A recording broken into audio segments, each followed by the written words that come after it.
காலை வணக்கத்தை தெரிவித்துக் கொள்கிறேன்.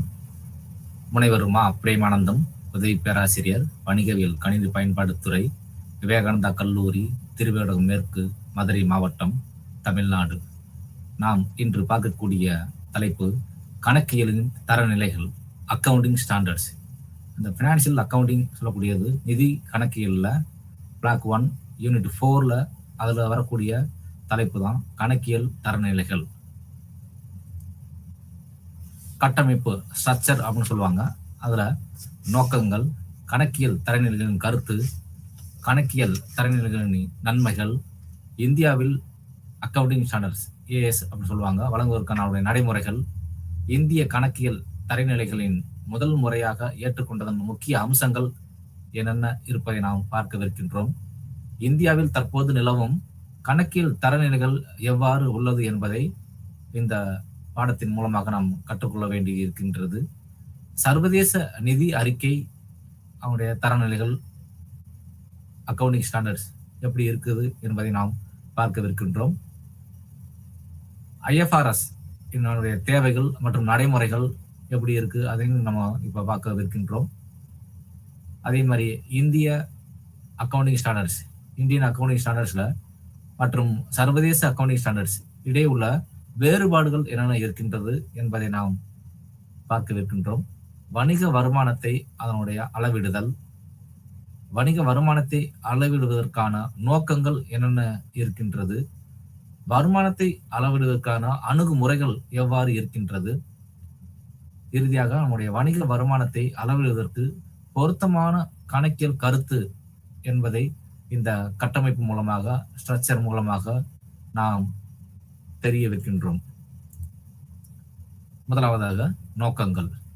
இந்த அக்கவுண்டிங் ஸ்டாண்டர்ட்ஸ் அதனுடைய நோக்கங்கள் என்னென்ன இருக்கு, அதனுடைய அப்ஜெக்டிவ்ஸ் அப்படின்னு சொல்லக்கூடியது கணக்கியல் தரநிலைகளுடைய கருத்தை தெளிவாக நாம் தெரிந்திருக்க வேண்டும். கணக்கியல் தரநிலைகளுடைய நன்மைகளை பற்றி நாம் தற்பொழுது தெரிய வைக்கின்றோம். இந்தியாவில் கணக்கியலுடைய தரநிலைகள் வழங்குவதற்கான நடைமுறைகளை பற்றி நாம் விவாதிக்க இருக்கின்றோம்.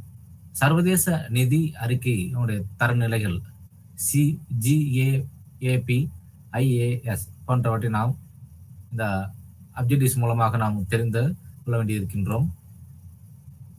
IFRS வழங்குவதனுடைய அவசியம் மற்றும் நடைமுறை பற்றிய அவருடைய நுண்ணறிவுகளை உருவாக்குதல். இந்திய பொருளாதாரம் எவ்வாறு IFRS-ஐ செயல்படுவதை நோக்கி செல்கின்றது என்பதை அனைவரும் நாம் புரிந்து கொள்ள வேண்டும். இந்தியன் அக்கவுண்டிங் ஸ்டாண்டர்ட்ஸ் மற்றும் இன்டர்நேஷனல் அக்கவுண்டிங் ஸ்டாண்டர்ட்ஸ் இடையே ஒப்பீடுகள், அவனுடைய வேறுபாடுகள் எவ்வாறு இருக்கின்றது என்பதை இதனுடைய அப்ஜெக்டிவ்ஸ் மூலமாக நாம் தெரிந்து கொள்ள வேண்டி இருக்கின்றோம்.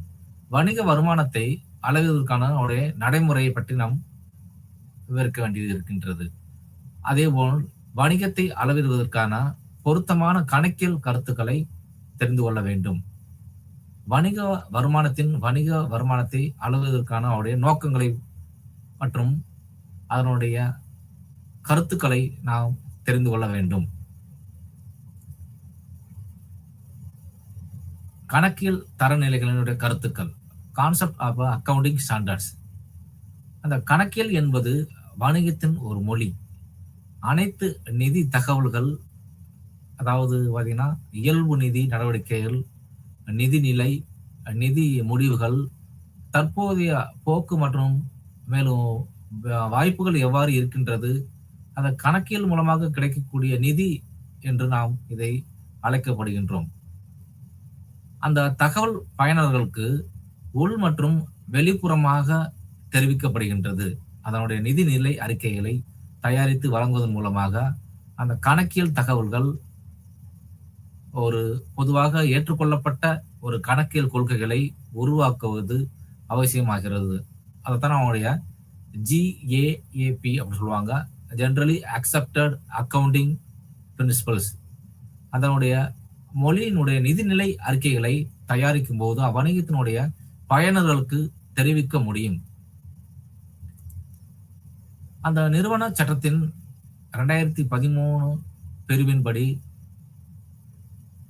129 படிநிலையின்படி அவனுடைய நிதிநிலை அறிக்கைகள் அவனுடைய நிதி நிறுவனம், அவனுடைய வருமானம் மற்றும் நிதிநிலை பற்றிய உண்மையான மற்றும் நியாயமான பார்வையை எல்லா இடங்களிலும் நாம் முன்வைக்க வேண்டும். இருப்பினும் எது உண்மையானது மற்றும் எது நியாயமானது என்பதை நாம் இதை பற்றி வரையறுக்கவில்லை. இந்த கான்செப்ட்ஸ்ல இதை வரையறுக்கவில்லை.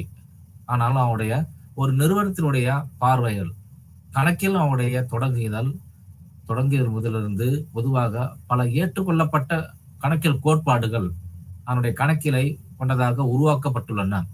அந்த கருத்துக்கள் மற்றும் அதனுடைய மரபுகள் ஒப்பிட்டு பார்க்கும்போது ஒரு சீரான தன்மையை கொண்டு வர நம்ம பல்வேறு வணிக நிறுவனங்களினுடைய நிதிநிலை அறிக்கைகள் அந்த கணக்கியல் தரநிலைகள் மூலமாக நம்ம கருத்துக்களை நமக்கு தெரிவிக்க நமக்கு கொள்கிறோம். அதனுடைய டெபினிஷன் நம்ம சொல்லியிருக்காங்க. அதனுடைய இலக்கண கூற்றுப்படி பார்த்தீங்கன்னா, ஹோக்லரின் வார்த்தைகளில் ஒரு கணக்கியல் தரநிலையை ஏ என வரையறுக்கலாம். அதாவது அவங்களுடைய தனிப்பயன், சட்டம் அல்லது தொழில்முறை மூலம் அவங்களுடைய கணக்காளர்களுக்கு விதிக்கப்பட்ட ஒரு நடத்தை நெறிமுறை என்று நாம் இந்த இலக்கணத்தின்படி நாம் தெரிந்து கொள்ள வேண்டும். அடுத்தபடியாக கணக்கியல் தரநிலைகளுடைய நன்மைகள், இந்த பெனிஃபிட்ஸ் ஆஃப் அக்கவுண்டிங் ஸ்டாண்டர்ட்ஸ் அப்படின்னு சொல்லக்கூடியதுல என்னென்ன நன்மைகள் இருக்கின்றது அதை பற்றி நாம் இப்ப தெளிவாக தெரிவிக்க நமக்கு பார்க்க இருக்கின்றோம். கணக்கினுடைய தரநிலைகளில் பல நன்மைகள் உள்ளன.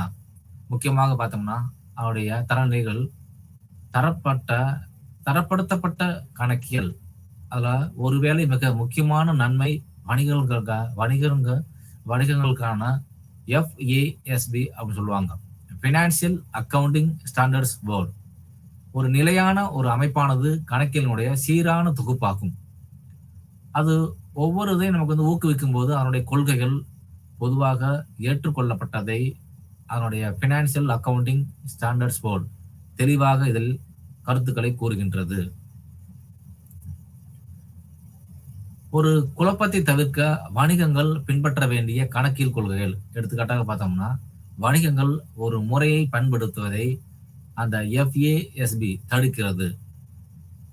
அதே மாதிரி அவனுடைய நிதியாண்டினுடைய தொடக்கத்தில் சரக்குகளை கணக்கிட்டு ஆண்டு முழுவதும் அதை முடிக்கும் மற்றொரு முறையுடன் மூலம் அமைக்கப்பட்ட ஒரு கணக்கியல் தரநிலைகளை இல்லாமல் FASB அந்த வணிகங்களுடைய நிதி தரவை சித்தரிக்கும் கணக்கியல் முறைகளை துல்லியமாக முதலீட்டாளர்களுக்கு நாம் பயன்படுத்தலாம்.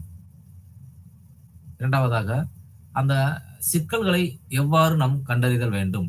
அந்த பினான்சியல் அக்கவுண்டிங் ஸ்டாண்டர்ட்ஸ் போர்டு அப்படின்னு சொல்லக்கூடியது FASB பினான்சியல் அக்கவுண்டிங் ஸ்டாண்டர்ட் போர்டுல ஒரு நிலையான அமைப்பு, ஒரு கட்டமைப்பை வழங்குகிறது. ஒரு ஸ்ட்ரக்சர் அப்படின்னு சொல்லக்கூடிய அது நல்லா சிறப்பான முறையில் நமக்கு இருக்கின்றது. அதுல சாத்தியமானது என்றால் கணக்கியல் சிக்கல்கள் கண்டறியப்பட்டு அது உடனடியாக சரி செய்யப்படும். ஏனென்றால் இதை பார்த்தோம்னா அமெரிக்காவில் உள்ள அனைத்து வணிகங்களும் ஒரே கணக்கியல் கொள்கைகளை பயன்படுத்துகின்றன. முக்கியமா பார்த்தோன்னா அவருடைய அமெரிக்காவில் பார்த்தீங்கன்னா ஒவ்வொரு நிறுவனங்களும் அவங்களுடைய வணிக நிறுவனங்களும் ஒரே மாதிரியான ஒரு கணக்கியல் கொள்கைகளை நமக்கு பயன்படுத்துறாங்க. அதனால அந்த அனைத்து சிக்கல்களையும் ஈஸியா நமக்கு கண்டறிய முடியும். கணக்கியல் செயல்பாட்டில் பார்த்தீங்கன்னா ஒவ்வொரு சிக்கல்களுக்கும் அல்லது குறைபாடுகள் விரைவாக இது மூலமாக அடையாளம் காணப்படுகின்றன மற்றும் அந்த பினான்சியல் அக்கவுண்டிங் ஸ்டாண்டர்ட்ஸ் போர்டுல கண்டிப்பாக அதை தெரிவிக்கப்பட வேண்டும். ஏதாவது சிக்கல்கள் இருந்தால் பின்னர் அதை பற்றி ஆராய்ந்து நாம் தெரிவிக்க வேண்டும். அந்த ஏதாவது நமக்கு தேவைப்படும் போது கணக்கியலுக்கான ஒரு புதிய கணக்கியல் விதிமுறையை மாற்றி அமைக்கிறது அல்லது நமக்கு எழுத முடிகின்றது. ஒரு செயல்முறை என்பது எடுத்துக்காட்டாக ஒரு குறிப்பிட்ட வகையை புகாரளிப்பதை வணிகங்கள் கண்டறிந்தால் அவர்களுடைய வருமான அறிக்கை மீதான ஒரு பொறுப்பு அவர்களினுடைய நிகர வருமானத்தை நியாயமற்ற முறையில் நமக்கு குறைக்கிறது. அப்ப அவர்களால் அவனுடைய அந்த பினான்சியல் அக்கவுண்டிங் ஸ்டாண்டர்ட் போர்டுல கண்டிப்பா போய் நமக்கு முறையீடு செய்ய முடியும். இதனால் அது அந்த தரத்திலிருந்து பல சிக்கல்களை அடையாளம் காண முடியும். என்னென்ன அவங்களுக்கு சிக்கல்கள் இருக்கு, சிரமங்கள் இருக்கு, அந்த புகார் அளிப்பதன் மூலம் அதிலிருந்து நாம் அவனுடைய தவிர்க்க முடியும். அந்த அக்கவுண்டிங் ஸ்டாண்டர்ட்ஸ் மூலமாக அதனுடைய கணக்கியல் தரநிலைகளுடைய நன்மைகளாக நாம் பார்த்து கொண்டிருக்கின்றோம். மூன்றாவதாக, தனியார் ஒழுங்குமுறை. அந்த ஃபினான்சியல் அக்கவுண்டிங் ஸ்டாண்டர்ட் போர்டில் எஃப்ஏஎஸ்பி என்பது எந்த ஒரு தொடர்பும் இல்லாத ஒரு தனியார் நிறுவனம்.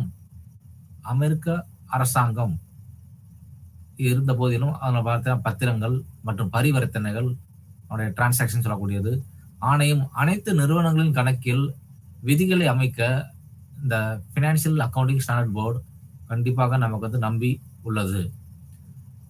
அமெரிக்கா பின்பற்ற வேண்டும். நிறைய அவங்களுடைய தொழில்நுட்ப ரீதியாக ஒரு கணக்கியல் மேற்பார்வையை உருவாக்க வேண்டும்.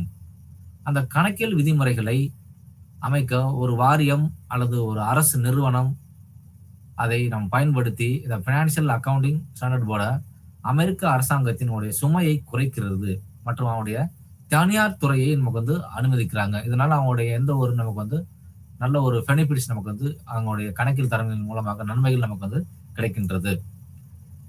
நான்காவதாக, சர்வதேச கணக்கியல் தரநிலையில் பார்த்தீங்கன்னா இந்த ஃபினான்சியல் அக்கவுண்டிங் ஸ்டாண்டர்ட்ஸ் போர்டு மூலமாக அது ஒவ்வொரு இதுவும் நமக்கு சாதகமாக இருப்பதால் இது சர்வதேச அளவில் அங்கீகரிக்கப்பட்ட ஒரு கணக்கியல் விதிகளின் தொகுப்பை தீவிரமாக நமக்கு ஊக்குவிக்கிறது. அதுல உலகமயமாக்கல் வெளிநாட்டு நிதி சந்தைகளை ஆழமாக ஒரு தரநிலை இணைத்துள்ளது. இந்த அக்கவுண்டிங் ஸ்டாண்டர்ட்ஸ் மூலமாக எல்லா உலக நாடுகளையும் ஒரு வெளிநாட்டு நிதி சந்தைகளை நமக்கு ஒரு ஆழமாக ஒரு தரநிலையாக நமக்கு இணைத்துக் கொள்ள முடிகின்றது. அதே போல் அதனுடைய கணக்கியலுடைய விதிமுறைகளின் தொகுப்பு நிதி அறிக்கையை மிகவும் ஒரு துல்லியமாகவும் மாற்றும் அந்த ஒவ்வொரு நாடுகளுக்கும் இடையேயான ஒரு நியாயமானதாக நமக்கு கருத்தாக அமைகின்றது. அதே மாதிரி அவனுடைய ஃபினான்சியல் அக்கவுண்டிங் ஸ்டாண்டர்ட் போர்டில் அவனுடைய குறிக்கோள்கள் ஒன்று நிதி அளிப்பதாகும். நிதியை நமக்கு கொடுப்பதற்கு நமக்கு அவனுடைய ஃபினான்சியல் அக்கவுண்டிங் ஸ்டாண்டர்ட்ஸ் நமக்கு முறைகள் தரநிலைகள் நமக்கு ஒரு நன்மையை தருகின்றது. அந்த சர்வதேசத்தின் ஒத்துழைப்பினுடன் உலகளவில் அவங்க மிகவும் ஒரு சீரானதாக அவனுடைய அறிக்கையிடுதல் அவனுடைய கணக்கியல் தரநிலைகளுடைய வாரியமாக international accounting standard board IASB அப்படின்னு சொல்லுவாங்க. அவனுடைய I for international, A for accounting, S for standards, B for board. அதான் இன்டர்நேஷனல் அக்கவுண்டிங் ஸ்டாண்டர்ட் போர்டு அப்படின்னு சொல்லுவாங்க. அதான் சர்வதேசத்தோடு நமக்கு ஒரு ஒத்துழைப்போடு உலகளாவிய ஒரு மிகவும் ஒரு சீராதான ஒரு அறிக்கையாக நமக்கு அவனுடைய தரநிலையினுடைய கணக்கினுடைய தரநிலைகள் அமைகின்றது. இந்தியாவில் வழங்குவதற்கான நடைமுறை அந்த procedure for issuing AS in India. அந்த அக்கவுண்டிங் ஸ்டாண்டர்ட்ஸ் இந்தியாவில் எப்படி நமக்கு அக்கவுண்டிங் ஸ்டாண்டர்ட்ஸ் எப்படி நமக்கு நடைமுறையில் உள்ளது, அதை பற்றி நாம் தற்போது நமக்கு விவாதிப்போம். முதலாவதாக இந்த அக்கவுண்டிங் ஸ்டாண்டர்ட்ஸ் அதனுடைய தேவையை ஃபர்ஸ்ட் நமக்கு தீர்மானித்தல். அதான் அவனுடைய determination of the need of ஆனது அக்கவுண்டிங் ஸ்டாண்டர்ட்ஸ். முதலாவதாக கணக்கியல் தரநிலை வாரியம் ஒரு பரந்த பகுதிகளாக தீர்மானிக்கின்றது. முக்கியமாக அவனுடைய கணக்கியல் தரநிலைகளினை கண்டிப்பாக உருவாக்கப்பட வேண்டும். இரண்டாவதாக ஒரு ஆய்வு குழுவை அமைத்தல் வேண்டும். அந்த நிறுவனத்தில் உறுப்பினரில் கொண்ட ஒரு ஆய்வுக்குழு அமைக்கப்பட வேண்டும், முக்கியமானதாக இருக்கும். இதுல இந்தியாவில் உள்ள பட்டய கணக்காளர்கள், சார்ட்டர்ட் அக்கவுண்ட்ஸ் சொல்லுவோம், இந்த அரசியலமைப்பினுடைய பின்னணியில் உள்ள அவனுடைய நோக்கம், குழு, அதனுடைய செயல்பாடுகள், அதனுடைய கணக்கியல் மூலமாக அந்த தரநிலைகளை வாரியத்திற்கு உதவுவதற்கு உதவிகரமாக இந்த நடைமுறைகள் நமக்கு அமைகின்றது இந்த அக்கவுண்டிங் ஸ்டாண்டர்ட்ஸ். அந்த தரநிலையை வரைதல், அதாவது டிராஃப்டிங் தி ஸ்டாண்டர்ட் அப்படின்னு சொல்லக்கூடாது. தி ஆய்வுக்குழுவில் பார்த்தீங்கன்னா முன்மொழியப்பட்ட தரநிலையின் வரைவை தயாரிக்கின்றது. ஒரு முன்மொழியப்பட்டது வரைவு பின்வரும் அவங்களுடைய பகுதிகளை எவ்வாறு நமக்கு பட்டியலிடுகின்றது என்பதை நாம் கீழ்வருமாறு நாம் பார்க்கவிருக்கின்றோம். முதலாவதாக அவனுடைய தரநிலையின் நோக்கம், தரநிலையில் பயன்படுத்தப்படும் சொற்களின் வரையறைகள் எவ்வாறு இருக்கின்றது, அதேபோல் அங்கீகாரம் மற்றும் அளவீட்டு கோட்பாடுகள் எவ்வாறு இருக்கின்றது, அதேபோல் விளக்க காட்சி மற்றும் வெளிப்படுத்தல் அவனுடைய தேவைகள் எவ்வளவு நமக்கு தேவைப்படுகின்றது என்பதை இந்த அவனுடைய procedure for issuing AS in India அதனுடைய நடைமுறைகளை நாம் கண்டிப்பாக தெரிந்து கொள்ள வேண்டும். நான்காவதாக அதனுடைய அனலைசிங் தி டிராஃப்ட் வரைவை பகுப்பாய்வு செய்தல். அந்த நிலையில பார்த்தீங்கன்னா ASB அப்படின்னு சொல்லுவாங்க, அக்கவுண்டிங் ஸ்டாண்டர்ட் போர்டு. இந்த ஆய்வின் மூலம் தயாரிக்கப்பட்ட ஒரு பூர்வாங்க வரைவை நமக்கு கருதுகின்றது. கணக்கியல் தரநிலையை விட எதையும் ஒரு திருத்த வேண்டியிருந்தால் வாரியம் பின்வரும் நடவடிக்கைகளை எடுக்கின்றது. அதாவது அந்த போர்டு என்னென்ன மாதிரி நம்ம வேற வழியில் ஏதாவது திருத்தங்கள் செய்ய வேண்டி இருப்பதால் சில ஒரு நடைமுறைகளை நாம் பின்பற்ற வேண்டும். இந்த அக்கவுண்டிங் ஸ்டாண்டர்ட் போர்டு திருத்தம் நமக்கு செய்யும் பொழுது ஒரு ஆய்வுக்குழுவை கண்டிப்பாக நமக்கு அமைக்கின்றார்கள். அதேபோல் இந்த வரைவின் சுழற்சி சர்க்குலேஷன் ஆஃப் தி டிராஃப்ட் அப்படின்னு சொல்லக்கூடியது இந்த கட்டத்தில் பார்த்தீங்கன்னா அக்கவுண்டிங் ஸ்டாண்டர்ட் போர்டு அதே மாதிரி அக்கவுண்டிங் ஸ்டாண்டர்ட்ஸ் இந்த வரைவை ஒரு கவுன்சில் உறுப்பினர்களுக்கு அனுப்புகிறார்கள். இது யார் பண்றாங்கன்னா இந்திய பட்டய கணக்காளர்கள் நிறுவனம் மற்றும் அவர்களின் கருத்துக்களுக்கு பின்வருமாறு நமக்கு குறிப்பிடுகின்றார்கள். முதலாவதாக இந்திய வேலைகள் மற்றும் செலவு கணக்காளர்கள், இந்திய நிறுவன செயலர்கள் நிறுவனம், நிறுவன விவகார அமைச்சகம், இந்தியாவின் கண்ட்ரோலர் அண்ட் ஆடிட்டர் ஜெனரல், நேரடி வரிகளின் மத்திய வாரியம், அதேபோல் பொதுவான ஒரு நிறுவனங்களுடைய நிலைக்குழு, இந்திய ரிசர்வ் வங்கி, அதே போன்று இந்திய ரிசர்வ் வங்கியின் சங்கம், securities exchange board of India SEBI அப்படின்னு சொல்லுவாங்க, associate chamber of commerce and industry, அதனுடைய கூட்டமைப்பு இந்திய தொழில்முறை மற்றும் இந்திய வர்த்தக சங்கங்களின் கட்டமைப்பு. அண்டர் அக்கவுண்டிங் ஸ்டாண்டர்ட்ஸ் போர்டுல தொடர்புடையதாக நமக்கு கருதப்பட வேண்டும். இது எல்லாமே அவனுடைய நடைமுறைகளை இந்தியாவுடைய நடைமுறைகளை நாம் பயன்படுத்த வேண்டும். அதே மாதிரி விவாதத்தை நடத்தல் மற்றும் வெளிப்பாடு வரைவை இறுதி செய்தல் இது எல்லாமே அக்கவுண்டிங் ஸ்டாண்டர்ட் போர்டு மேற்கூறிய அமைப்புகளின் பிரதிநிதிகளோடு நமக்கு சந்திப்பை நடத்துவதற்கு ஒரு நடைமுறையை நமக்கு கருத வேண்டும். வரைவு கணக்கியல் தரநிலையில் அவர்களுடைய கருத்துக்களை தீர்மானிப்பதன் மூலமாக அதனுடைய நோக்கம் எவ்வாறு உள்ளது. அந்த விவாதத்தின் போது பகுப்பாய்வுகளின் அடிப்படையில் இந்த அக்கவுண்டிங் ஸ்டாண்டர்ட் போர்டுல வெளிப்பாடு ஒரு வரைவுகளை இறுதி செய்கின்றது. இது எல்லாமே ஒரு முன்மொழியப்பட்ட கணக்கியல் தரநிலைகளை அமைக்கின்றது. இந்தியாவில் பார்த்தீங்கன்னா அவனுடைய என்னென்ன நடைமுறைகளை வழங்குவதற்கான சாத்தியக்கூறுகள் உள்ளது. அதில் வெளிப்பாடு வரைவு சுழற்சி அதனுடைய முன்மொழியப்பட்ட தரநிலைகளுடைய வெளிப்பாடு வரைவு கருத்துக்களுக்காக வழங்கப்படுகின்றது.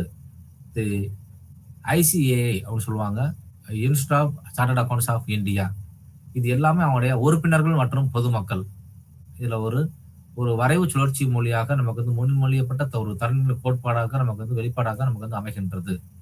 அதே போல் வெளிப்பாடு வரைவை இறுதி செய்தல் பெறப்பட்ட கருத்துக்களின் அவருடைய அடிப்படையில அக்கவுண்டிங் ஸ்டாண்டர்ட் போர்டு வரைவை இறுதி செய்கின்றது. முன்மொழியப்பட்ட அவங்களுடைய தரநிலைகள் இறுதியாக பார்த்தீங்கன்னா அக்கவுண்டிங் ஸ்டாண்டர்ட் போர்டு அதையே நமக்கு அந்த சபையில ஐசிஐ அவர்கள் நமக்கு சமர்ப்பிக்கின்றார்கள்.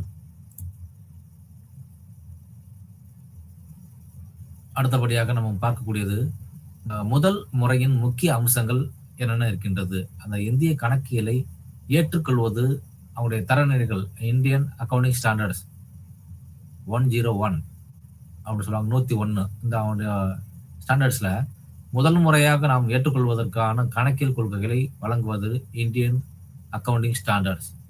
அதோடைய மாற்றத்தின் போது ஒரு பூர்த்தி செய்யப்பட வேண்டிய ஒரு பல்வேறு தேவைகளை நமக்கு இது பரிந்துரைக்கிறது.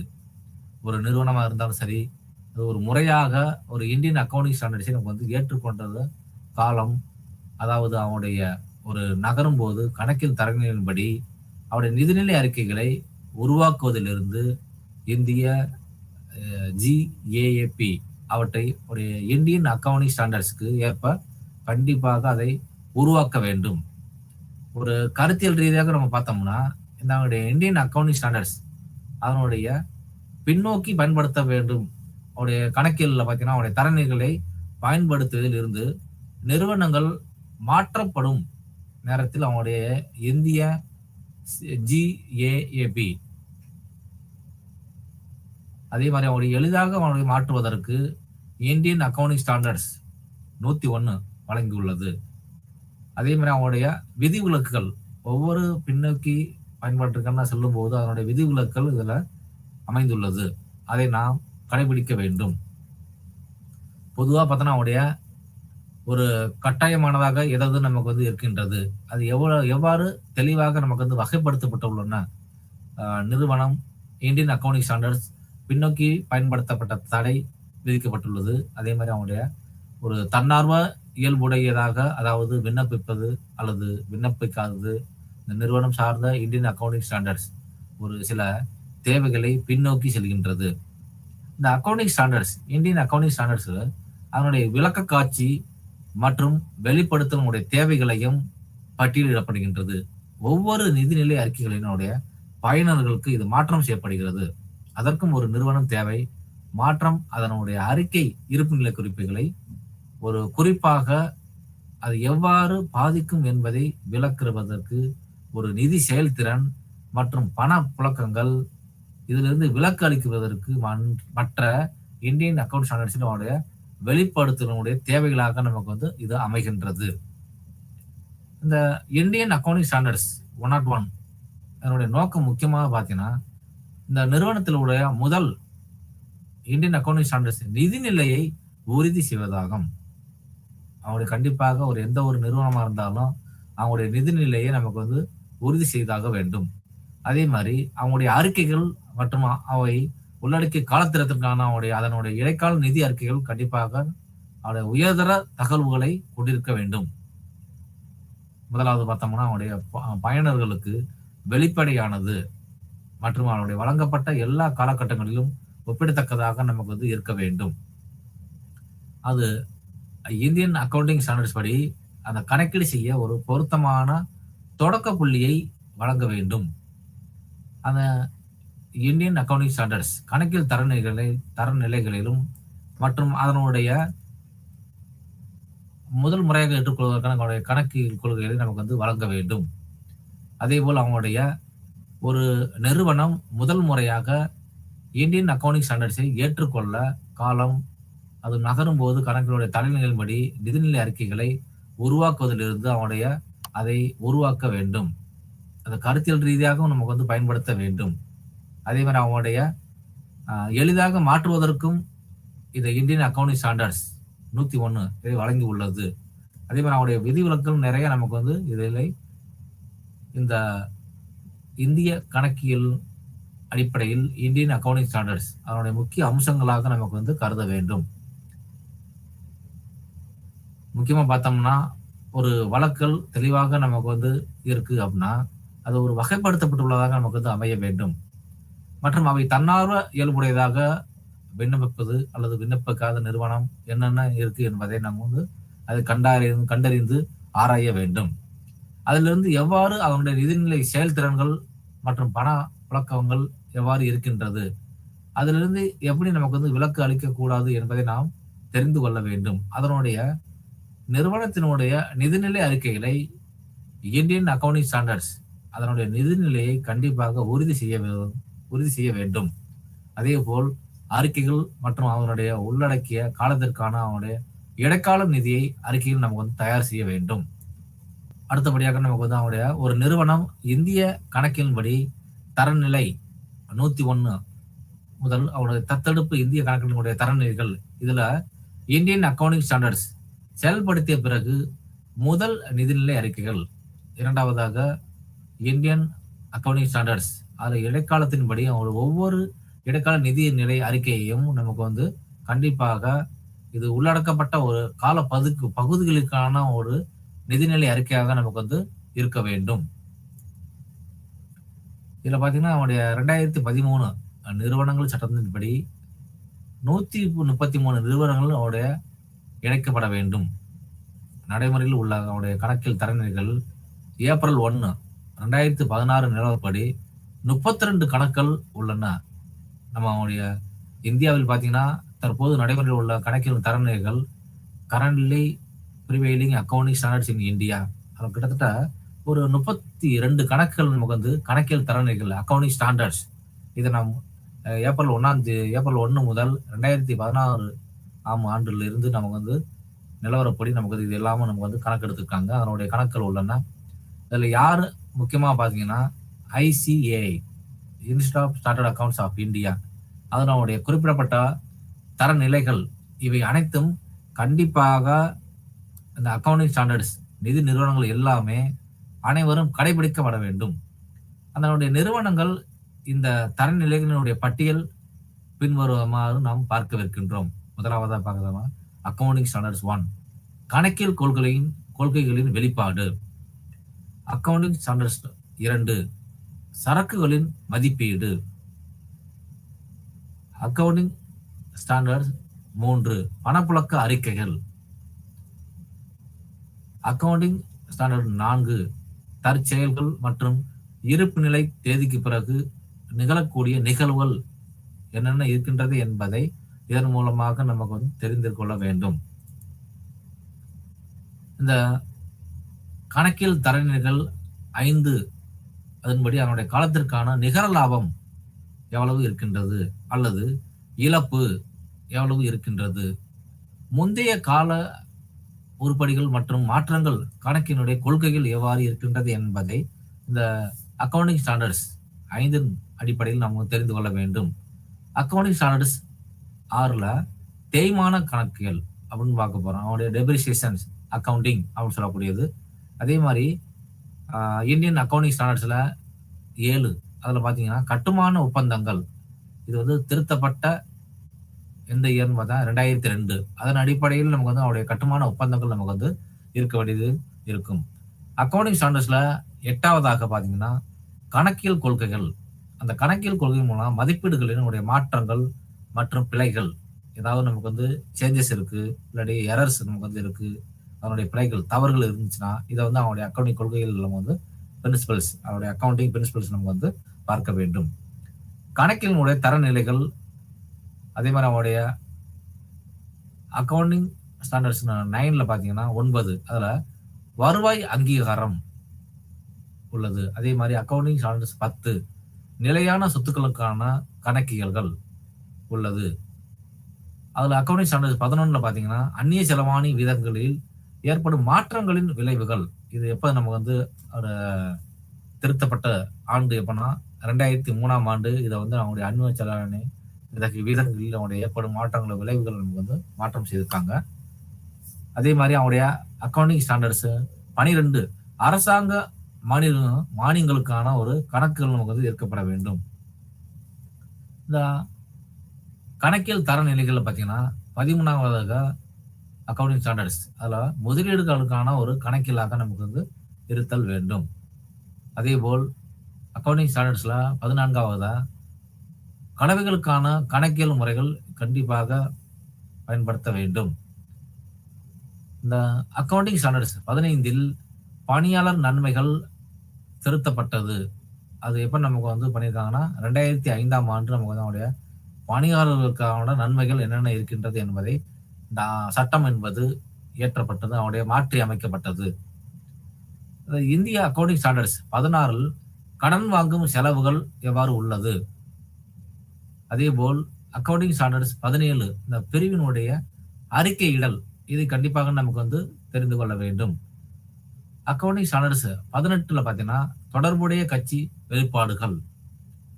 அதே மாதிரி 19ல குத்தகைகள், லீசஸ் அப்படின்னு சொல்லக்கூடியது இல்லை, லீஸுக்கு எடுக்கிறாங்கல்ல, அது அவனுடைய குத்தகைகள். அதே மாதிரி அக்கவுண்டிங் ஸ்டாண்டர்ட்ஸ் 20ல பாத்தீங்கன்னா ஒரு பங்குக்கான வருவாய் எவ்வளவு இருக்கின்றது என்பதை நாம் தெரிந்து கொள்ள வேண்டும். அதே போல அக்கவுண்டிங் ஸ்டாண்டர்ட்ஸ் 21ல ஒருங்கிணைந்த நிதி அறிக்கைகள் நமக்கு வந்து தேவைப்பட வேண்டும். இந்த அக்கவுண்டிங் ஸ்டாண்டர்ட்ஸ் 22 அதாவது 22 அக்கவுண்டிங் ஸ்டாண்டர்ட்ஸ்ல பாத்தீங்கன்னா வருமானத்தின் மீதான வரிகளுக்கான அவனுடைய வரி கணக்குகள் எவ்வாறு கணக்கிடப்படுகின்றது. இந்த அக்கவுண்டிங் ஸ்டாண்டர்ட்ஸ் 23ல பாத்தீங்கன்னா ஒருங்கிணைந்த அவனுடைய நிதியில் அசோசியேட்ஸ் முதலீடுக்கான கணக்கியல் அறிக்கைகள் நமக்கு வந்து இருக்க வேண்டும். இந்த அக்கவுண்டிங் ஸ்டாண்டர்ட்ஸ் 24ல பார்த்தா அவனுடைய செயல்பாடுகளை நிறுத்தல் வேண்டும். அக்கவுண்டிங் ஸ்டாண்டர்ட்ஸ் 25ல இடைக்கால நிதி அறிக்கை. அக்கவுண்டிங் ஸ்டாண்டர்ட்ஸ் 26ல பாத்தீங்கன்னா அசையா சொத்துக்கள். இது எல்லாமே கண்டிப்பாக இந்திய கணக்கியல் தரநிலையின் அடிப்படையில் தற்போது நடைமுறையில் உள்ள ஒரு கரண்ட்லி ப்ரிவைலிங் அக்கவுண்டிங் ஸ்டாண்டர்ட்ஸ் இந்தியாவில் நம்ம வந்து எல்லாமே இதை பயன்படுத்தி கொண்டு வருகிறார்கள். அக்கவுண்டிங் ஸ்டாண்டர்ட்ஸ் 27 கூட்டு முயற்சிகளில் ஆர்வங்களின் நிதிநிலை அறிக்கை இருக்க வேண்டும். இந்த அக்கவுண்டிங் ஸ்டாண்டர்ட்ஸ் 28ல பார்த்தீங்கன்னா சொத்துக்களின் பாதிப்பு எவ்வளவு இருக்கின்றது என்பதை இந்த விதிகளை நமக்கு வந்து தெரிந்து கொள்ள வேண்டும். அதே மாதிரி அவனுடைய அக்கவுண்டிங் ஸ்டாண்டர்ட்ஸ் 29ல தற்செயல் பொறுப்புகள் மற்றும் தற்செயல் சொத்துக்கள் இது எல்லாத்தையும் நமக்கு வந்து பார்க்க வேண்டும். அக்கவுண்டிங் ஸ்டாண்டர்ட்ஸ் 30ல பார்த்தீங்கன்னா நிதி கருவிகள், அங்கீகாரம் மற்றும் அளவீடு. இந்த நிதி கருவிகள்ல பார்த்தீங்கன்னா அவனுடைய விளக்க காட்சி மற்றும் அவனுடைய நிதி கருவிகளினுடைய வெளிப்படுத்தல் எவ்வாறு இருக்கின்றது என்பதை நாம் வந்து தெரிந்து கொள்ள வேண்டும். இது எல்லாமே அவனுடைய இந்தியாவில் தற்போது பயன்படுத்தக்கூடிய அதாவது நடைமுறையில் உள்ள கணக்கியலினுடைய தரநிலைகள் நம்ம வந்து இருக்கின்றது. இது எல்லா அக்கவுண்டிங் ஸ்டாண்டர்ட்ஸையும் கண்டிப்பாக நமக்கு வந்து ஒவ்வொரு நிதி நிறுவனங்களும் இதை பயன்படுத்த வேண்டும். அதேபோல் சர்வதேச நிதிநிலை அறிக்கை தரநிலைகள் அது எவ்வளவு உள்ளது, அதாவது அவனுடைய இன்டர்நேஷனல் அக்கவுண்டிங் ஸ்டாண்டர்ட்ஸ் IAS அப்படின்னு சொல்லுவாங்க. அப்போ அவனுடைய இன்டர்நேஷனல் லெவல்ல அதாவது சர்வதேச லெவல்ல பன்னாட்டு லெவல்ல நிதிநிலை அறிக்கையினுடைய தரநிலைகள் எவ்வாறு இருக்க வேண்டும் என்பதை இதை சுட்டிக்காட்டுகின்றது. கணக்கியல் நிறுவனங்கள், முதலீட்டாளர்கள், கட்டுப்பாட்டாளர்கள் மற்றும் பிறருக்கு ஒரு தரநிலையை வழங்குகிறது. இந்த அக்கவுண்டிங் ஸ்டாண்டர்ட்ஸ் ஒவ்வொரு முறைகளிலும் அவனுடைய ஒவ்வொரு நிதி நிறுவனங்களுக்கும், அதனுடைய முதலீட்டாளர்களுக்கும், அது கட்டுப்பாட்டாளர்கள் அவர்களுக்கும் பிறருக்கு ஒரு தரநிலையை கண்டிப்பாக கொடுக்கின்றது. ஒரு நிறுவனத்தினுடைய நிதி செயல்திறனை விவரிப்பதற்கான ஒரு வழிமுறைகள் நமக்கு வந்து இருக்கின்றது. அந்த கணக்கியல் தரநிலைகள் பின்பற்ற வேண்டிய ஒரு விதிகளின்படி தொகுப்புடன்படி ஒரு நிதிநிலை அறிக்கைகளை வழங்குதல் மற்றும் தயார் செய்தல் வேண்டும். இந்த சர்வதேச நிதிநிலை அறிக்கைகள்ல ஒரு நிறுவனத்தினுடைய கணக்குகளை சரிபார்க்கும் போது இந்த தரப்படுத்துதலை உறுதி செய்தல் வேண்டும். அதாவது நமது ஒரு பொது பங்கு சந்தைகளில் பட்டியலிடப்பட்டுள்ள நிறுவனங்களுடைய சட்டபூர்வமாக நமக்கு வந்து கண்டிப்பாக தேவைப்பட வேண்டும். அதே போல அவனுடைய சர்வதேச நிதிநிலை அறிக்கையில பாத்தீங்கன்னா ஒவ்வொரு தொடர்புடைய கணக்கியல் தரநிலைகளுக்கும் ஏற்ப நிதிநிலை அறிக்கைகளை வெளியிட வேண்டும். அதாவது அவனுடைய சர்வதேச நிதிநிலை அறிக்கை தரநிலைகள்ல IFRS என்பது ஒரு கணக்கியல் தொகுப்பாக நமக்கு வந்து அமைகின்றது. இந்த சர்வதேச கணக்கியல் தரநிலைகளால் உருவாக்கப்பட்ட மற்றும் பராமரிக்கப்படும் தரநிலைகள், அந்த தரநிலைகள் அதாவது அக்கவுண்டிங் ஸ்டாண்டர்ட்ஸ் அதனுடைய பயன்படுத்தப்படும் ஒரு திறன் கொண்டவையாக நமக்கு வந்து அமைகின்றது.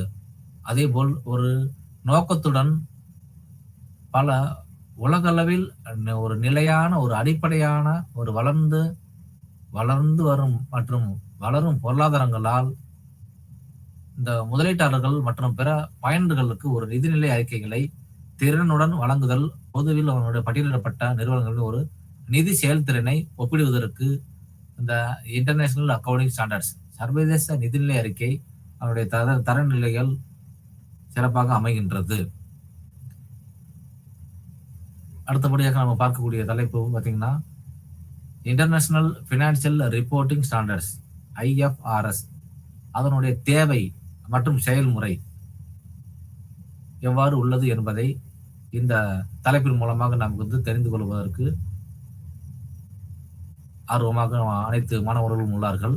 அதுல நிதி சந்தைகள் மற்றும் நிறுவனங்களினுடைய அதிகரித்து வரும் உலகமயமாக்கத்துடனுடைய பயன்பாடு எவ்வாறு இருக்கின்றது, நாடு முழுவதும் உள்ள பாத்தீங்கன்னா நிதிநிலை அறிக்கை தரநிலைகளுடைய ஒரு தொகுப்பாக இதை வந்து நம்ம பார்க்கப்படுகின்றோம்.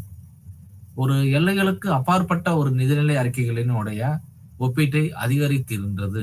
அதுவும் ஒரு குழுக்களின் ஒருங்கிணைந்த அல்லது ஒரு நிதிநிலை அறிக்கைகளை ஒரு தயாரிப்பதற்கான ஒரு செலவை இருந்து கண்டிப்பாக நமக்கு வந்து குறைக்கின்றது. இந்த IFRS என்பது இன்டர்நேஷனல் ஃபினான்சியல் ரிப்போர்ட்டிங் ஸ்டாண்டர்ட்ஸ்.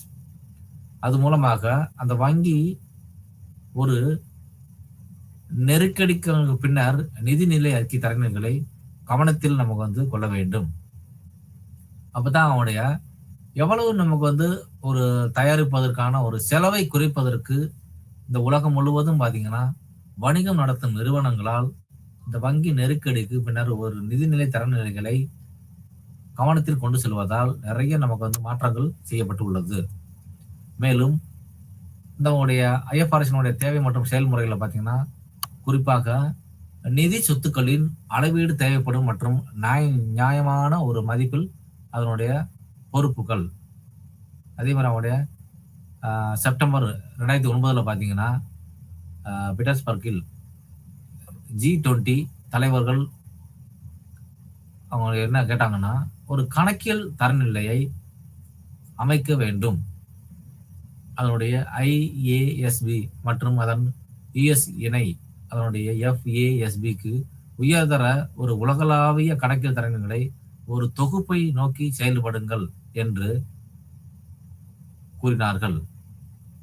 இருப்பினும் ஜூன் 2011 அன்று ஒன்றிணைவது ஒரு சவாலானதாக நிறுவனமாகி இருக்கக்கூடும், பின்னர் அதை பின்னுக்கு தள்ளப்பட வேண்டும் என்று நமக்கு அவங்களுடைய குறிப்பிட்டார்கள். அதாவது அவனுடைய IFRS international accounting standard ports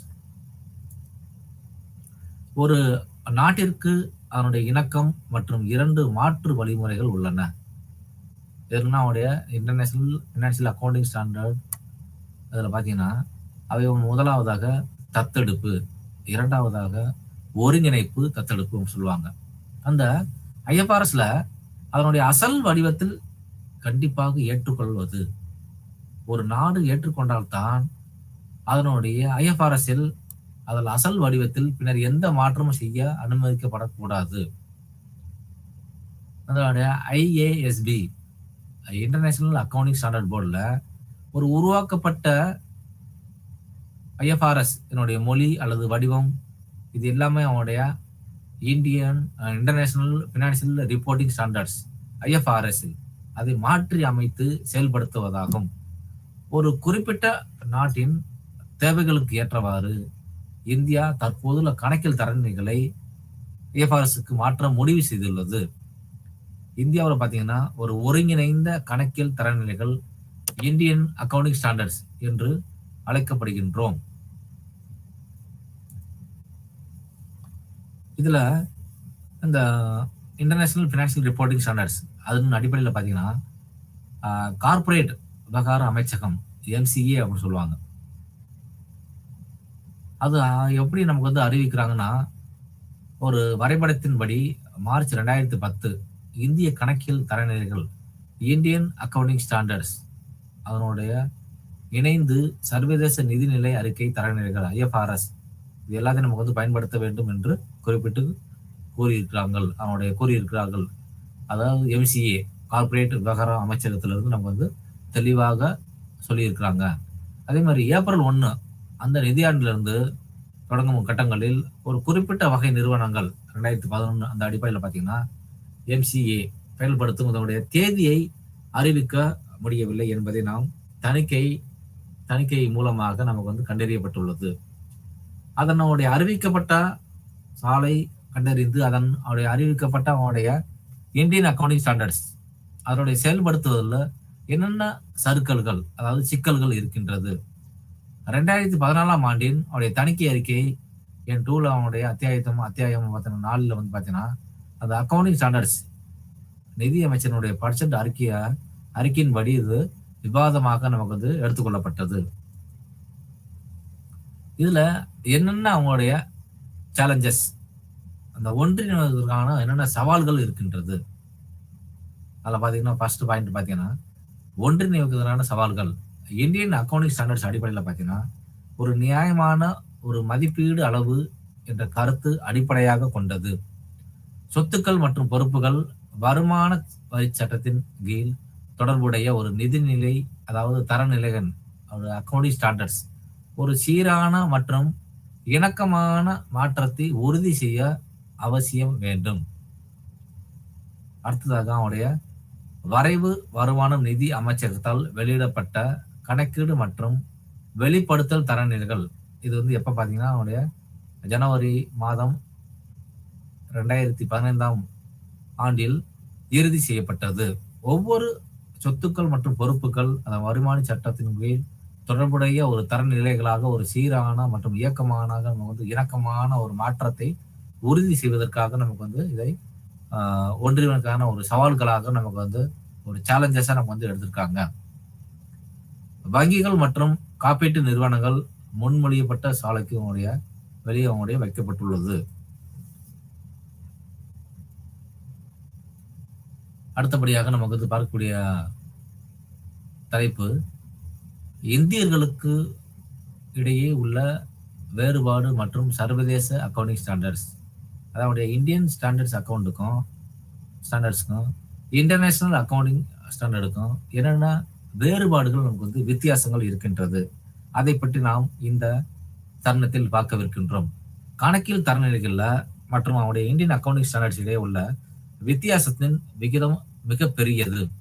மேலும் இந்த வேறுபாடுகளின் தாக்கம் தொழில் மற்றும் வெவ்வேறு இதோட நமக்கு வந்து மாறுபடுவதற்கு நிறைய வாய்ப்புகள் இருக்கின்றது. அந்த நிதி நிறுவனத்திலிருந்து நிறுவனத்திற்கு முக்கிய வேறுபாடுகள் என்னென்ன இருக்கின்றது என்பதை கீழே கொடுக்கப்பட்டுள்ளது. அதை பற்றி நாம் இப்ப பார்க்கவிருக்கின்றோம்.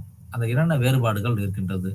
Distinction between Indian accounting standards and international accounting standards.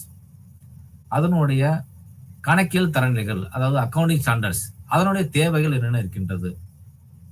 தொழில்கள் இல்லாத போது அது ஒரு சிக்கலானது மற்றும் இந்த கணக்கில் செய்யப்பட்டது உள்ளூர் நிலை, பின்னர் நம்முடைய கணக்கின் தரநிலை உள்ளூர், அதாவது GAAP அடிப்படையில் வந்து போதுமானதாக அது வந்து இருந்தன.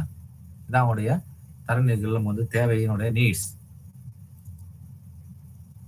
அதேபோல் இந்தியன் அக்கவுண்டிங் ஸ்டாண்டர்ட்ஸ் அதனுடைய தேவைகள் பார்த்தீங்கன்னா, இன்று தொழில்கள் நிறைய நமக்கு வந்து கொண்டு வந்திருக்காங்க. அதே மாதிரி சிக்கலான மற்றும் உலகமயமாக்கப்பட்ட ஒரு உலகமாக நமக்கு வந்து இந்த தேவைகள் இருக்கின்றது. அதேபோல் ஒரு விரிவான தேவை இருக்கக்கூடிய கணக்கியல் தரநிலைகள் உலகளவில் தொடர்ந்து பயன்படுத்தப்படுகின்றது மற்றும் இணக்கத்தன்மையை எளிதாக்குகின்றது. இந்த உலகமயமாக்கப்பட்ட உலகில் பார்த்தீங்கன்னா நிறைய அவனுடைய போட்டியிடுவதற்கு நிறைய அறிமுகம் அவனுடைய இந்தியன் அக்கவுண்டிங் ஸ்டாண்டர்ட்ஸ் என்பது ஒரு இந்தியாவில் ஒரு காலகட்டத்தின் ஒரு தேவையாக நமக்கு வந்து அமைகின்றது. அந்த distinction between the Indian accounting standards and international accounting ஸ்டாண்டர்ட்ஸ்ல பார்த்தீங்கன்னா என்ன முக்கியமான ஒரு குறிக்கோள்கள், அதோடைய அப்ஜெக்டிவ்ஸ் சொல்லக்கூடியது. அந்த குறிக்கோள்கள்ல கணக்கியல் தரநிலைகள் அக்கவுண்டிங் ஸ்டாண்டர்ட்ஸ் இதனுடைய அடிப்படையில் நோக்கம் கணக்கினுடைய தரநிலைகளுடைய மாறுபாட்டை நீக்கவும் பல சிகிச்சை கணக்கியல் அம்சங்கள் மற்றும் தரப்படுத்துதலை கொண்டு வர விளக்க காட்சியில் அதனுடைய ஒத்திசைக்க ஒரு நோக்கம் பல்வேறு கணக்கியல் கொள்கைகள் தயாரிப்பில் இருக்க வேண்டும் மற்றும் நிதி வளங்கள் வெவ்வேறு அறிக்கைகள் போன்ற நிறுவனங்கள் அறிக்கைகள் உள் நிறுவனத்தை எளிதாக்க மற்றும் நிறுவனங்களுக்கு ஒரு இடையிலான ஒப்பீடு செய்யப்பட வேண்டும். அதேபோல் இந்தியன் அக்கவுண்டிங் ஸ்டாண்டர்ட்ஸ் அதுல என்னன்னா அவங்களுடைய அக்கவுண்டிங் குறிக்கோள்கள், அவங்களுடைய அக்கவுண்டிங் கான்செப்ட்ஸ், அவருடைய நோக்கங்கள், அப்ஜெக்டிவ்ஸ் என்ன இருக்குன்னு பார்ப்போம்.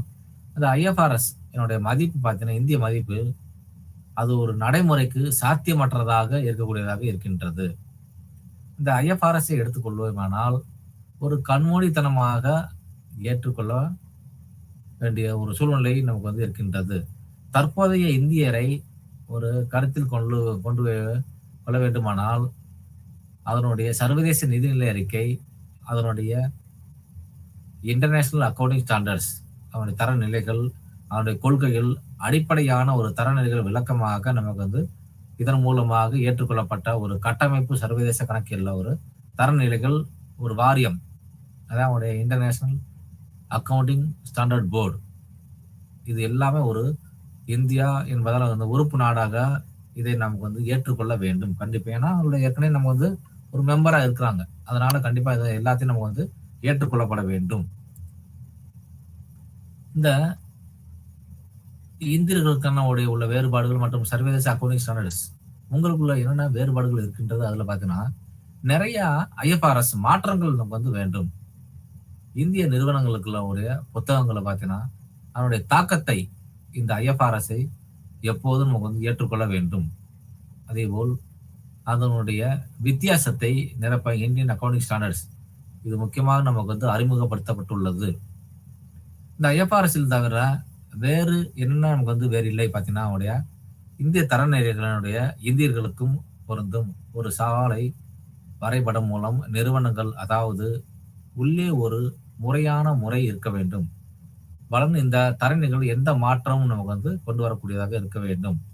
இந்த ஐஎஃப்ஆர்எஸ்ஐ இந்தியா பாதிக்காது, அதாவது நம்ம வந்து இந்தியாவை வந்து நேரடியாக இது வந்து பாதிக்காது என்று குறிப்பிட்டிருக்கிறார்கள்.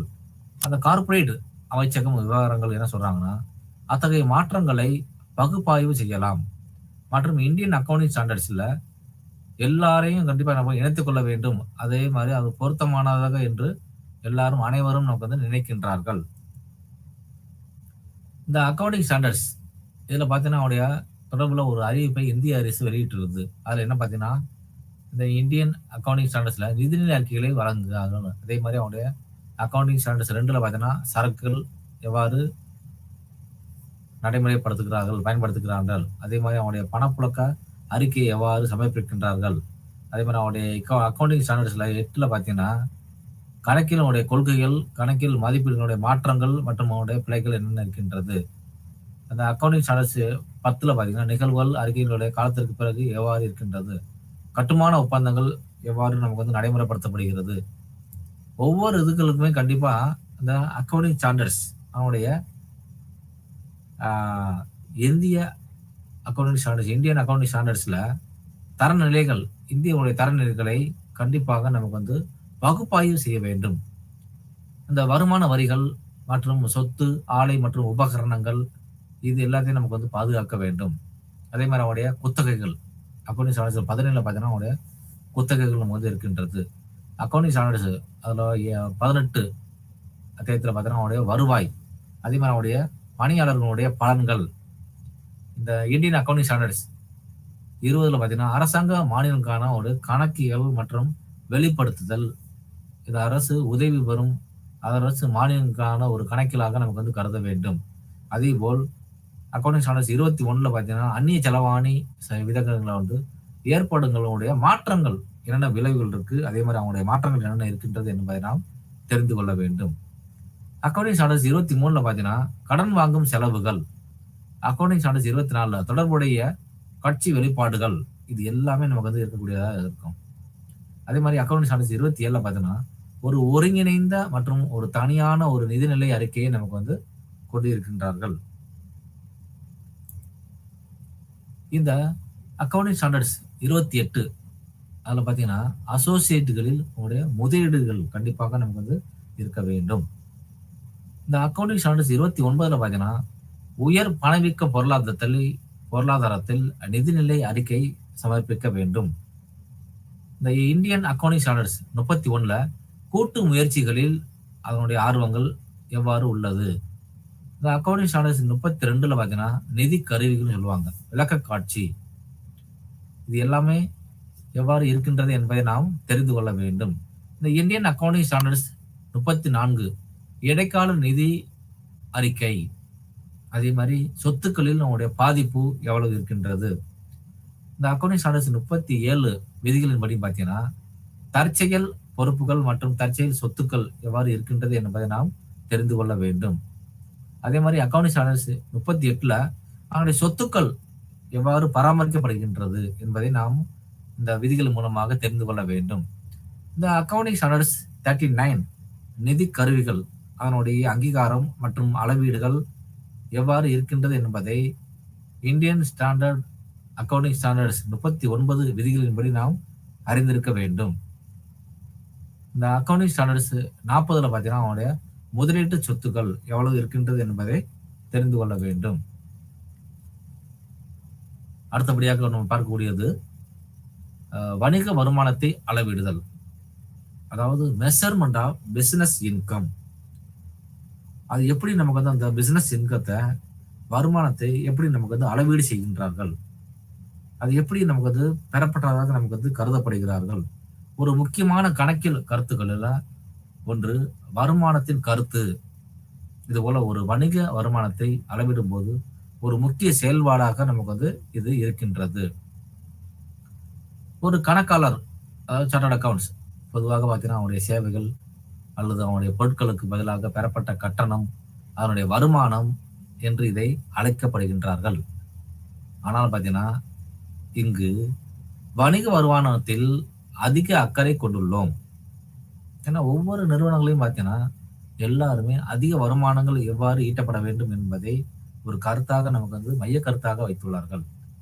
அதேபோல் அதில் செய்யப்படும் செலவுகளை விட உபரி வருவாய், வணிக வருமானம் அதிகமாக இருக்க வேண்டும் என்பதை கண்டிப்பாக நம்ம வந்து புரிந்து கொள்ள வேண்டும். அதாவது மெஷர்மெண்ட் ஆஃப் பிசினஸ் இன்கம், வணிகத்திற்கான ஒரு வருமானத்தை நாம் அதிகமாக நமக்கு வந்து பூர்த்தி செய்ய வேண்டும்.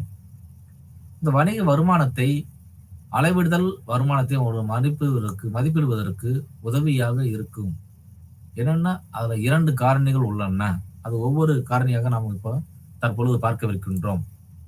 வருவாய், அந்த பொருட்களை விற்பனை செய்வதும் ஒரு சேவைகளை வழங்குவதும் வழி வருவாய் ஈட்டுகின்றன. எனவே தான் இதை வந்து அதை மீட்டெடுத்தல் என வரையறுக்கலாம். அதனுடைய வாடிக்கையாளர்களுக்கு சேவைகள் மற்றும் பொருட்களை வழங்குவதற்கான ஒரு வணிகத்தால் அதனுடைய செலவுகள், ஒரு செலவு என்பது காலாவதியான ஒரு செலவு. அதற்கான ஒரு செலவை சொல்லலாம். அதாவது வருவாயை உருவாக்கும் செயல்பாட்டில் நுகரப்பட்டது அல்லது காலாவதியானது செலவு என்று நாம் தெரிந்து கொள்ள வேண்டும். இந்த செலவுகள் நமக்கு என்ன சொல்கிறது என்றால், சேவைகளின் விளைவாக சொத்துக்கள் எவ்வாறு நமக்கு வந்து குறைக்கப்படுகின்றன.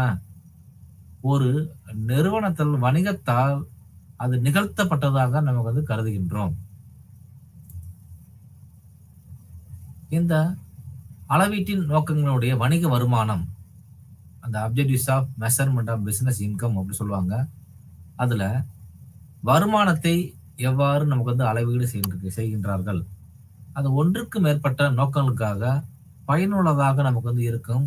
அதன் நோக்கங்கள் வெவ்வேறு கண்ணோட்டங்களில் ஆய்வு செய்யப்படலாம். முதலாவது பார்த்தீங்கன்னா, எதிர்கால முதலீட்டிற்கான வழிகாட்டியாக தற்போதைய வருமானம் சாதகமாக பாதிக்கிறது. எதிர்காலம் பற்றிய எதிர்பார்ப்புகள் வருங்கால முதலீட்டாளர்கள் பார்க்கின்றார்கள். அவரது முதலீட்டை முடிவுகளுக்கு ஒரு வழிகாட்டியாக வணிக நிறுவனத்தின் வருமானம் எதிர்காலத்தில் நமக்கு இருக்கின்றது. ஒவ்வொரு நிறுவனங்களும் அந்த அளவீடுகள் என்பது, அதாவது மெஷர்மெண்ட் ஆஃப் பிசினஸ் இன்கம்ஸ், அவனுடைய நோக்கங்களை நமக்கு வந்து கொண்டிருக்கிறார்கள். ஒரு வணிக நிறுவனம் என்றாலே ஒரு வருமானம் ஈட்டுவதற்கு என்னென்ன வழிமுறைகள், என்னென்ன வழிகாட்டிகள் இருக்கின்றது என்பதை நாம் தெரிந்து கொள்ள வேண்டும். அதேபோல் இந்த ஒதுக்கீடு, முதலீட்டு நிதிகள் மற்றும் ஒரு நிறுவனத்தினுடைய பத்திரங்களினுடைய தேர்வுகள் வருமான அளவை பொறுத்ததாக அமைகின்றது. அதான் அவனுடைய ஒரு அளவீட்டின் நோக்கங்கள். வணிக வருமானம் அப்ஜெக்டிவ்ஸ் அப்படின்னு சொல்லக்கூடிய objectives of measurement of business income அப்படின்னு சொல்லக்கூடியது. அதே மாதிரி அவனுடைய மெஷர்மெண்ட் ஆஃப் பிசினஸ் இன்கத்துல எவ்வாறு நமக்கு வந்து செலவுகள் செலவிடப்படுகின்றது, அவனுடைய சேவைகள் எவ்வாறு நமக்கு வந்து இருக்கின்றது, அதே மாதிரி அவனுடைய சேவைகளுடைய விளைவுகள் எது மூலமாக அதனுடைய வருகின்றது என்பதை கண்டிப்பாக நமக்கு வந்து ஒரு நிகழ்த்தப்பட்ட ஒரு குறைக்கப்படுகின்றதா என்பதை நாம் தெரிந்து கொள்ள வேண்டும். அதேபோல் அந்த அளவிடுவதற்கான அணுகுமுறைகள் வருமானம் அப்படின்னு சொல்லுவாங்க. அதாவது அப்ரோச்சஸ் ஃபார் மெஷரிங் இன்கம். ஒவ்வொரு இதையும் நமக்கு வந்து அளவிடுவதற்கான ஒரு அணுகுமுறைகள் என்ன இருக்கின்றது, அதனுடைய வருமானம் என்ன இருக்கின்றது என்பதை இதன் மூலமாக நாம் தெரிந்து கொள்ள வேண்டும். இந்த இன்டர்நேஷனல் அக்கவுண்டிங் ஸ்டாண்டர்ட் போர்ட்ஸ் அதிலையும் நமக்கு வந்து எவ்வாறு நமக்கு வந்து நடைமுறைகளை நடைமுறைப்படுத்துகின்றார்கள். அதேபோல் அதனுடைய அணுகுமுறை, அவனுடைய செயல்பாட்டு அணுகுமுறை, அதே மாதிரி அவனுடைய செயல்பாடுகளுடைய அணுகுமுறை, இருப்பு நிலை அணுகுமுறை அல்லது மதிப்பு அணுகுமுறை, இது எல்லாமே இதை வந்து என்ன பண்றாங்கன்னா வந்து 4 முக்கிய முறைகளாக நமக்கு வந்து பிரிக்கப்படுகின்றார்கள். அதை ஒன்று சேர்த்து அதை ஒரு மெஷர்மெண்ட்ஸ், ஒரு அளவிடுவதற்காக இது நமக்கு வந்து காப்பாற்றப்படுகின்றது. ஒவ்வொன்றாக நமக்கு வந்து இப்போ பார்ப்போம். ஃபர்ஸ்ட் பார்த்தீங்கன்னா பரிவர்த்தனை, அதாவது நம்முடைய டிரான்சாக்ஷன். ஒவ்வொரு செயல்பாட்டு அணுகுமுறையை பரிவர்த்தனைகள் பெரும்பாலும் பார்த்தீங்கன்னா உற்பத்தி அல்லது பொருட்களை வாங்குதல். ஒவ்வொரு தொடர்பானவை பொருட்களினுடைய விற்பனை மற்றும் இந்த அனைத்து பரிவர்த்தனைகளும் நேரடியாகவோ அல்லது மறைமுகமாகவோ தொடர்புடையதாக நமக்கு இருக்க வேண்டி இருக்கின்றது. அதை பொருட்களை வாங்குவது என்பது, அளவீடு என்பது ஒரு வருமானமாக நமக்கு வந்து கருத வேண்டும். முக்கியமா பார்த்தீங்கன்னா செலவுகளை நாம் கண்டிப்பாக குறைக்க வேண்டும். எந்த ஒரு பரிவர்த்தனை இருந்தாலும் ஒரு நேரடியாகவோ அல்லது ஒரு மறைமுகமாகவோ ஒரு தொடர்புடைய வருவாயாக அல்லது செலவுகளை குறைப்பதற்காகவோ இந்த ஒரு விற்பனை மூலமாக வருவாய் என்பது உபரி வசூல் இருக்க வேண்டும். அதாவது அவனுடைய பொருட்கள் உற்பத்திக்காக அவனை செலவழிக்கப்படுவது அல்லது பொருட்களை வாங்குவது என்பது ஒரு அளவீடு ஆகக்கூடிய வருமானங்கள் இருக்க வேண்டும். இந்த முறையை இரட்டை பதிவு முறை, அதாவது இரட்டை நுழைவு உள்ள ஒரு நிறுவனங்களால் பரவலாக பின்பற்றப்படுகின்றது. இதை அனைத்து அமைப்புகளும் இதை ஏற்றுக்கொள்ளப்பட்டது. அதான் அவருடைய டபுள் என்ட்ரி சிஸ்டம் சொல்லுவாங்க. அதனுடைய இரட்டை பதிவு முறை இருக்குல்ல, அந்த முறையைத்தான் நமக்கு வந்து எல்லா அந்த அளவிடுவதற்கான ஒரு அணுகுமுறைகளை ஒரு வருமானத்தை ஈட்டுவதற்காக நமக்கு வந்து இந்த டபுள் என்ட்ரி சிஸ்டம், இந்த அமைப்பை இந்த நிறுவனங்கள் அனைவருமே இதை நமக்கு வந்து பயன்படுத்துகின்றார்கள். அதே போல் அந்த சிங்கிள் என்ட்ரி சிஸ்டம் அப்படி சொல்லுவாங்க. அது வந்து ஒற்றை பதிவு முறைன்னு சொல்லுவாங்க. அது வந்து சிறிய நிறுவனங்கள் மட்டுமே அதை நமக்கு வந்து பயன்படுத்த முடியும். இந்த ஒரு வருமானத்தை ஈட்டுவதற்காக அதனுடைய வரவுகள் எவ்வளவு இருக்கின்றது, செலவுகள் எவ்வளவு இருக்கின்றது, அதனுடைய கணக்கீடுகள் பண்ணுவதற்காக நம்முடைய இரட்டை பதிவு முறையை கண்டிப்பாக அனைத்து நிறுவனங்களும் பெரிய நிறுவனங்களும் இதை பயன்படுத்தி வருகின்றார்கள். அதேபோல் இந்த இருப்பு நிலை அல்லது மதிப்பு கூட்டப்பட்ட அணுகுமுறை, இதனுடைய முடிவு எப்படி இருக்குன்னு பார்த்தீங்கன்னா, ஒப்பீடு தொடக்கத்தில் உள்ள மதிப்புகளை கொண்ட ஒரு நிறுவனத்தினுடைய மதிப்புகள், சொத்துக்கள், அதுல இருந்து நமக்கு வந்து அவனுடைய லெஸ் பண்ணி பார்த்தோம்னா அவனுடைய வெளியாளனுடைய பொறுப்புகள் எவ்வளவு அவனுடைய லயபிலிட்டிஸ் இருக்கு என்பதை நாம் தெரிந்து கொள்ள முடியும். அந்த கணக்கியல் முறையில் படி பார்த்தீங்கன்னா அந்த இருப்பு நிலை அணுகுமுறை எவ்வாறு இருக்கின்றது என்பதை தெரிந்து கொள்ள முடியும். இது எல்லாமே மேலே குறிப்பிட்டுள்ளபடி அதனுடைய மதிப்புல பார்த்தீங்கன்னா மூலதனத்தில் ஒரு கூட்டல், அதே மாதிரி அவனுடைய அதுல இருந்து நமக்கு வந்து கழிக்கப்படும் மற்றும் வரைபடங்கள் டிராயிங்ஸ், இது எல்லாத்தையும் நம்ம வந்து அவனுடைய சேர்க்கப்பட வேண்டும். ஒரு நிறுவனத்தினுடைய வணிக வருமானத்தை கணக்கிடும் போது ஒரு வருமானம் கணக்கிடப்படுகிறது என்பதை புரிந்து கொள்ள வேண்டும்.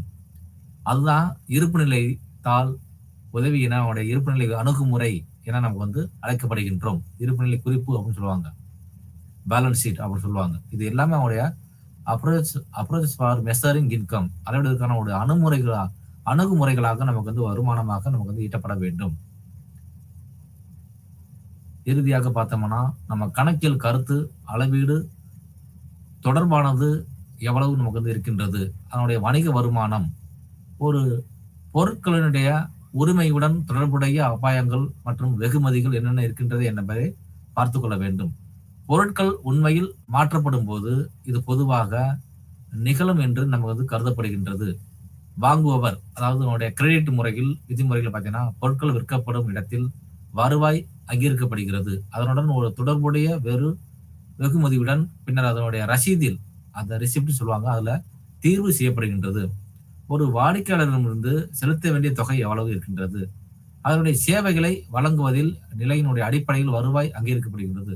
ஒப்பந்தத்தில் எல்லாமே இது குறிப்பிட்டப்பட்ட சேவைகளாக நமக்கு அது இருக்க வேண்டும். அதே மாதிரி ப்ரீபெய்டு வருமானம் அல்லது திரட்டப்பட்ட வருமானம் என கணக்கிடப்படுகின்றது. இது எல்லாமே அது பொருத்தமாக நமக்கு வந்து அமைகின்றது. அதனுடைய கணக்கீடுகளை பார்த்தீங்கன்னா வருவாய் அங்கீகார கொள்கை எல்லாமே அது அழைக்கப்படுகின்றது. அந்த வருவாயை திரட்டுதல் கருத்தை பயன்படுத்துவதை குறிக்கின்றது வருமானம். அந்த வருவாய் விற்பனையாளர்களால் ஒரு பெறப்பட்டதா என்பதை பொருட்படுத்தாமல் நமது சம்பாதிப்பது இல்லை. ஒரு பொருட்களை விற்பனை செய்யும் போது பட்சத்தில் விற்பனையாளர் மறிமாற்றம் செய்வது ஒரு வருவாய் அங்கீகரிக்கப்பட வேண்டும். அனைவருக்கும் என்னுடைய நன்றியை தெரிவித்துக் கொள்கின்றேன். நன்றி, வணக்கம்.